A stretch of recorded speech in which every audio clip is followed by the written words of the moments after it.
Hello everyone, আসসালামু আলাইকুম। Sylheti channel থেকে আপনাদের সবাইকে স্বাগতম।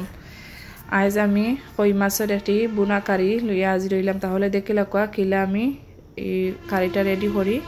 প্রথমে মাটির চুলে একটি লোয়ারি আমি বয়াইলাম। এখন আমি পরিমাণ মতো সয়াবিন তেল দিলাইলাম। দিয়ে এখন আমি দিলাইলাম ব্লান্ডার করা পেঁয়াজ দিলাইলাম 3 টেবিল চামচ। এখন আমি সুন্দর করে একটু হালকা লাড়া দিয়া আমি এর মাঝে দিলাইমু মশলা দিলাইমু। প্রথমে দিলাইলাম আমি বাখর 2 চামচ, এরপরে দিলাইমু হলুদ আমি 2 চামচ, এরপরে মরিচ দিলাইমু আমি 2 চামচ, এরপরে লবণও পরিমাণ মতো দিলাইমু। পরিমাণ মতো লবণ দিলাইলাম। দিয়ে এখন সকল মশলা আমি একত্রিত করে আমি সুন্দর করে মিক্স করিলাম। অদক্কা খুব সুন্দর একটি কালার আর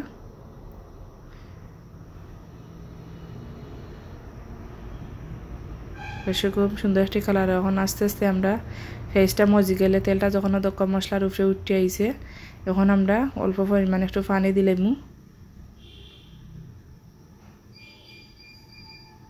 দক্কা খুব সুন্দর একটি আমরা ফেসটা মজি গেছে।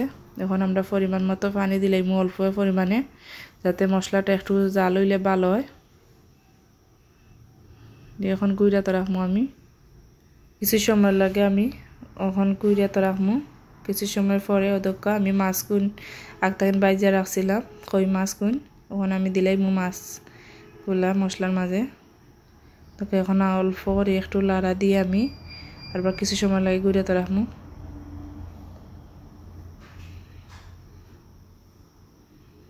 দক্কা আর কিছু সময় লাগে আমি গুঁড়াতে রাখলাম।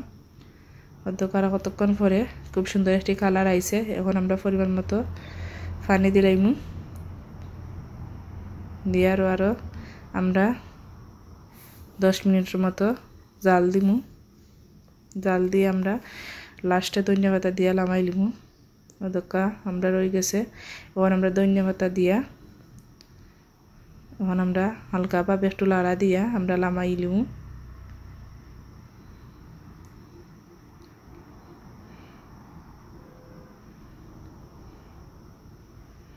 অদক্কা এখন আমি লামাই লিমু। রেডি হয়ে গেল আমার কই মাছের কারি বুনা। খুবই লুবানি এবং মজাদার এই রেসিপিটা। আপনারা খুব সহজভাবে ইজিভাবে আপনারা রেডি করতে পারবা। আর আমার চ্যানেলটি লাইক ও শেয়ার ও সাবস্ক্রাইব করে পাশে থাকবা আর পুরা ভিডিওটা দেখবা। আর আমার লাগে দোয়া করবা। আল্লাহ হাফিজ।